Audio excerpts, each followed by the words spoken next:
দেখুন এই ধরনের নষ্ট হয়ে যাওয়া রাইস কুকারের তলা কেটে নতুন তলা কীভাবে লাগাবেন আমি দেখিয়ে দেবো এই ভিডিওতে। আমাদের চ্যানেলে সবসময় শিক্ষণীয় ভিডিও দেওয়া হয়, তাই চ্যানেলটি সাবস্ক্রাইব করে রাখুন, কাজে আসবে। কীভাবে রাইস কুকারের তলা লাগাতে হয় দেখে নিন।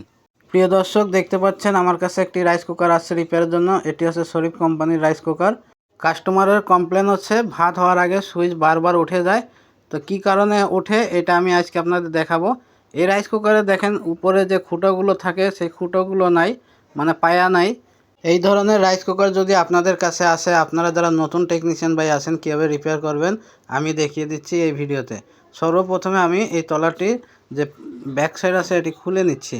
রাইস কুকারের অবস্থা খুবই খারাপ, ভিতরে অনেকগুলো তার পুড়ে গেছে, তারগুলো ডিসকানেক্ট হয়ে আছে এবং এর যে বডি, ভিতরে যে কয়েলটা যেখানে সেট করা থাকে সেই বডিটা নষ্ট হয়ে গেছে। রাইস কুকারের যে কানেক্টর আছে, কয়েলের যে কানেক্টর আছে, এই কানেক্টরও একটা ভাঙা। এছাড়া এই রাইস কুকারের কয়েলটাও বাঁকা হয়ে গেছে, কয়েলটা ড্যামেজ। তো আমি এই রাইস কুকারের তলা কেটে নতুন তলা লাগাবো এবং এই কয়েলটাও চেঞ্জ করব। সম্পূর্ণ কাজ করব আমি আপনাদের সামনে, লাইভ প্রুফ আপনারা দেখতে পারবেন। তো ভিডিওটা একটু লম্বা হবে, ধৈর্য সহকারে ভিডিওটা দেখবেন। আশা করি এই ভিডিও দেখলে আপনারা এই কাজটা সহজে শিখতে পারবেন। প্রথমে সব কানেকশানগুলো খুলে নিতে হবে। কোন কানেকশানটা কোথা থেকে আপনি খুলবেন সেগুলো আপনি ভালো করে মনে রাখবেন, অথবা একটি স্ক্রিনশট নিয়ে রাখবেন। যারা নতুন টেকনিশিয়ান ভাই আছেন তাদের বেশি সমস্যা হয়, কোন কানেকশান কোথা থেকে খুলছেন ওনারা পরে কানেকশান করতে পারেন না। আমাকে কমেন্ট করেন যে স্যার এই কানেকশানগুলো কীভাবে আমরা করব। তো কানেকশান করার আগে বা খোলার আগে ভালো করে আপনারা ছবি তুলে মোবাইলে রেখে দিবেন, তারপরে আবার ওইটা দেখে দেখে আবার কানেকশানগুলো করবেন। না হলে এই কানেকশানের উপরে আমার একটা ভিডিও আছে, সেই ভিডিওগুলো দেখবেন, রাইস কুকারের ফুল ওয়ারিংয়ের ভিডিও। আর এই ভিডিও দেখলে আপনারা আজকে শিখতে পারবেন কীভাবে ওয়ারিং করতে হয়। তা আমি রাইস কুকারের কয়েলটা খুলে বের করে নিচ্ছি। দেখতে পাচ্ছেন এ হলো কয়েলের অবস্থা। কয়েল একেবারে বাঁকা হয়ে গেছে এবং মাঝখানে উঁচু হয়ে গেছে, দেখতে পাচ্ছেন। এই উঁচু হওয়ার কারণে হাঁড়িটা ঠিকমতো কয়েলের সাথে মিশে না, যার কারণে কয়েলটা ওভারহিট হয় এবং অটোমেটিক বন্ধ হয়ে যায়। এই হচ্ছে রাইস কুকারের বডি। তো এই বডির অবস্থা দেখেন, একেবারে জং লেগে নাটের যে জায়গাগুলো আছে এগুলো নষ্ট হয়ে গেছে। এখন আমি এই বডিটাকে কাটবো। আমাদের কাছে পাবেন আপনারা রাইস কুকারের তলা। তা আমি এই রাইস কুকারের তলা কীভাবে লাগাতে হয় সেটি দেখিয়ে দিচ্ছি। এই রাইস কুকারের তলাটি লাগানোর জন্য বডির উপরে এইভাবে রেখে মাপ দিয়ে নিতে হবে। রাইস কুকারের তলাটি আমরা লাগাবো ড্রিল মেশিন দিয়ে ফুটো করে রিপিটের মাধ্যমে। তো ফুটো কোন কোন জায়গায় করবেন সেই জায়গায় একটা মাপ দিয়ে নেবেন। রাইস কুকারের তলায় ফুটো করাই আছে, ওই ফুটো সোজা আপনি বডিতে শুধু দাগ দিয়ে নেবেন, কারণ এই বডিতে 4টা ফুটো করতে হবে। এখন আমরা এই রাইস কুকারের নষ্ট হয়ে যাওয়া তলাটি সুন্দর করে রাউন্ড করে কেটে নিব, কারণ এগুলো আমাদের কেটে বাদ দিতে হবে, এগুলো রাখার কোনো দরকার নাই। এগুলো থাকলে নতুন যে তলাটি লাগাবো সেই তলাটাও কিন্তু জং ধরে যাবে। তা আমরা ভালো করে এগুলো কেটে নিয়েছি। পুরো কাজটা কীভাবে করা হয় আপনারা শুধু মনোযোগ দিয়ে দেখেন।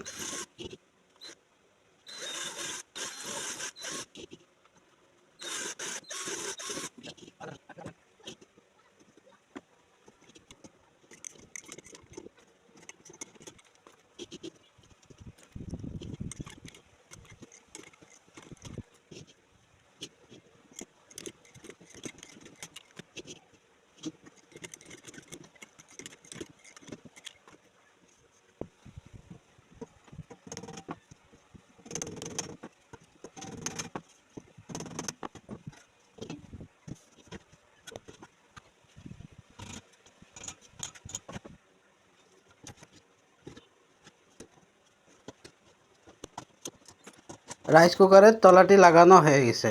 এখন আমরা এই যে খুঁটিগুলো দেখতে পাচ্ছেন জং ধরে নষ্ট হয়ে গেছিলো, এখন এই খুঁটিটা আমাদের লাগানোর প্রয়োজন, কিন্তু আমরা এই খুঁটিটা লাগাবো না, কারণ এখানে যে তলার প্লেটে যে খুঁটোগুলো থাকে সেই খুঁটোগুলোও নাই।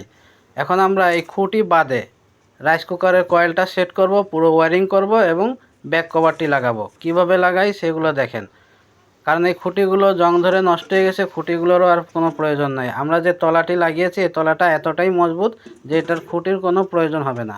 দেখেন, খুঁটি ছাড়াই আমি কাজটা করে দিচ্ছি। এখন এই কয়েলের যে ছিদ্রগুলো আছে, ছিদ্রগুলো যদি একটু মিসিং হয় বা ছিদ্রে যদি না মেলে, তাহলে এই বড় যে গরম কয়েলের যে ছিদ্রটা আছে ওইটাকে একটু বড় করে নিতে হবে। আমি একটু বড় করে নিচ্ছি। দেখেন, এই কাজটা করা খুবই সহজ। আমাদের রাইস কুকারের তলাটি এমনভাবে তৈরি করা যেখানে কয়েল আপনি অনায়াসে সেট করতে পারবেন। কোনো কোনো কয়েলে যদি অরাম কয়েলের জায়গাটা একটু ডিফারেন্স থাকে, শুধুমাত্র এই ছিদ্রটা বড় করে নেবেন। দেখেন কয়েলের নাট স্ক্রুপের জায়গাগুলো একেবারে ক্লিয়ার হয়ে গেছে। এখন আমি এই কয়েলের স্ক্রুপগুলো ফটাফট লাগিয়ে দিচ্ছি। দেখতে পাচ্ছেন এই স্ক্রুপগুলো লাগানো খুবই সহজ, কারণ এই রাইস কুকারের যে তলা আছে এই তলাতে ছিদ্র করা আছে একেবারে কয়েলের মাপের। যে কয়েলের যেখানে স্ক্রু লাগবে সেখানে একেবারে অ্যাকুরেট মাপ। আপনারা নিশ্চিন্তে এই রাইস কুকারের তলাটি নিয়ে ব্যবহার করতে পারেন। দেখেন এখানে থার্মোস্টারটি সেট করতে হবে। থার্মোস্টারটি আগে কোম্পানি সেট করেছিল 2টা স্ক্রু দিয়ে। এখন আমি এই থার্মোস্টারটি সেট করব আরও সহজে। থার্মোস্টারের একটি ছিদ্র থাকবে, একটা ছিদ্রের একটি স্ক্রু দিয়েই এই রাইস কুকারের কয়েলের যে স্ক্রু আছে সেটার সাথেই আমি এ জায়গায় লাগিয়ে দিচ্ছি। এর জন্য আলাদা ছিদ্র করার কোনো প্রয়োজন নাই। এখন থার্মোস্টারের কানেকশানটা আমি দেখিয়ে দিচ্ছি। সুইচ থেকে একটা কানেকশান এসে থার্মোস্টারে ঢুকছে, থার্মোস্টার থেকে কানেকশানটি একটা বের হয়ে কয়েলে চলে আসছে। ভালো করে বুঝে নিন, এই কানেকশানটা একেবারে সহজ। সুইচ থেকে কানেকশান আসছে থার্মোস্টারে, আর থার্মোস্টার থেকে আসছে কয়েলে। এখন আমি এখানে নতুন সকেট নিয়েছি, নতুন ওয়্যারিং তার দিয়েছি, একটি ফিউজ লাগিয়েছি। এখন এই সকেটটা সেট করে দিতে হবে। সকেটের স্ক্রুপগুলো আমি সেট করে দিচ্ছি। ভিডিওটা কিছু কিছু সময় আমি একটু ফাস্ট করে দিয়েছি আপনাদের সময় বাঁচানোর জন্য। দেখতে পাচ্ছেন এখানে সকেটের যে কানেকশানটি একটি আসছে সেটাকে আমি সুইচের সাথে কানেকশান করে দিয়েছি। সকেটের 2টা কানেকশান, একটা কানেকশান সুইচে চলে আসছে, আর সকেট থেকে আরেকটা কানেকশান ফিউজ হয়ে কয়েলের এক প্রান্তে চলে আসছে। একেবারে সহজ কানেকশান। আর এটি হচ্ছে লাইটের কানেকশান। লাইটের তারটি নষ্ট, এই তারটি কেটে আমি এখানে তার জয়েন দিব, এবং এই জয়েন দেওয়া তার কীভাবে কানেকশান করবেন আমি এটি দেখিয়ে দিচ্ছি। এখানে দেখেন কীভাবে জয়েন দিতে হয়। এই ধরনের লাইটের তারগুলো যদি নষ্ট হয়ে যায় কেটে এখানে স্লিপিং টিউব দিয়ে জয়েন দিয়ে দিবেন। দেখেন যেন লিক না হয়, লিক হলে কিন্তু বডি হয়ে যাওয়ার সম্ভাবনা থাকে। তো কানেকশানটি করা হয়ে গেছে, এখন আমি ম্যাগনেট লাগাবো। ম্যাগনেটটি কীভাবে এই নতুন তলায় সেট করবেন আমি দেখিয়ে দিচ্ছি অতি সহজে। দেখেন ম্যাগনেটটি এইভাবে দিয়ে হাঁড়িটা বসিয়ে আপনারা এই ম্যাগনেটের যে লক থাকে সুইচের হ্যান্ডেলের লক এটি করে দিবেন। মনে রাখবেন এই যে ম্যাগনেটের যে হ্যান্ডেল আছে এবং এই ম্যাগনেটের যে 2টা খুঁটো আছে, এই যে খুঁটোর মাঝখানে এই হ্যান্ডেলটা রাখবেন। এই যে এই 2 খুঁটোর মাঝখানে হ্যান্ডেলটা রাখবেন, রেখে এইখানে লক আছে, লকটায় একটা ফ্ল্যাট স্ক্রুড্রাইভার দিয়ে লকটাকে উপরের দিকে একটু উঠিয়ে দিবেন। তাহলে ম্যাগনেটটি আর নড়াচড়া করবে না, ম্যাগনেটটি এক জায়গায় থাকবে। এখন আমি কানেকশানগুলো করে দিচ্ছি। রাইস কুকারে ছোট্ট একটি কয়েল থাকে, অরাম কয়েল বলা হয়। অরাম কয়েলের কাজ হচ্ছে ভাত হয়ে যাওয়ার পরে ভাতটাকে গরম রাখা। কিন্তু বর্তমানে রাইস কুকারে যে কয়েলগুলো দেওয়া হয় অরাম কয়েল, ওই কয়েলগুলো শুধুমাত্র কারেন্ট অপচয় করে, কিন্তু ভাত গরম হয় না। আপনারা চাইলে ওই অরাম কয়েলটি খুলে ফেলে দিতে পারেন অথবা লাগিয়ে দিতে পারেন, এটা আপনাদের ব্যাপার। আমি এই অরাম কয়েলটি খুলে ফেলে দিয়েছি।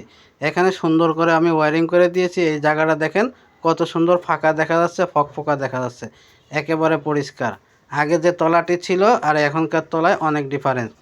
এখন আমি এখানে কর্ডটি লাগিয়ে ফ্ল্যাগ দিয়ে দেখব টেস্ট করে যে আমাদের কাজটি সম্পূর্ণ হয়েছে কিনা। দেখেন এখানে হলুদ বাতি জ্বলতেছে অরামের। এখানে আমি হাঁড়িটা দেওয়ার সাথে সুইচ অন করলে অরামের বাতি লিভে গেছে, কুকের বাতিটি জ্বলতেছে। আলহামদুলিল্লাহ আমাদের কাজ সাকসেস হয়েছে। এইভাবে আপনারা কাজ করবেন। আর আমার ভিডিওটা যদি ভালো লাগে ভিডিওতে লাইক দিয়ে শেয়ার করে দিবেন। এরকম শিক্ষণীয় ভিডিও পেতে আমাদের চ্যানেলটি সাবস্ক্রাইব করে রাখবেন। আর এই রাইস কুকারের তলাটি কেনার জন্য আমাদের ভিডিওতে দেওয়া নাম্বারে যোগাযোগ করে আমাদের কাছ থেকে এই তলাগুলো নিতে পারেন। এখন আমি দেখাবো এই রাইস কুকারের ব্যাক কভারটি আপনারা কিভাবে লাগাবেন খুঁটি ছাড়া। এখানে আমি অন্য এক সিস্টেমে লাগিয়ে দিচ্ছি, আমি আলাদা ছিদ্র করে রেখেছি। দেখেন এখানে এই ধরনের খুঁটি কিনতে পাওয়া যায় মার্কেটে। এগুলো সাধারণত অ্যামপ্লিফায়ারের খুঁটি হিসাবে ধরা হয়। তো এই খুঁটিগুলো মার্কেট থেকে আপনারা কিনে আনবেন অথবা বানিয়ে দিবেন। আমি এখানে 3টি খুঁটি লাগিয়ে দিচ্ছি। এই খুঁটির দ্বারাই এই ব্যাক কভারটি চাপ খেয়ে লেগে থাকবে, নড়াচড়া করবে না। একেবারে সহজ কাজ, আপনারা শিখে রাখুন। আমাদের কাজ করা কমপ্লিট। এই রাইস কুকারটি এখন পুরাতন থেকে অনেক নতুন হয়ে গেছে।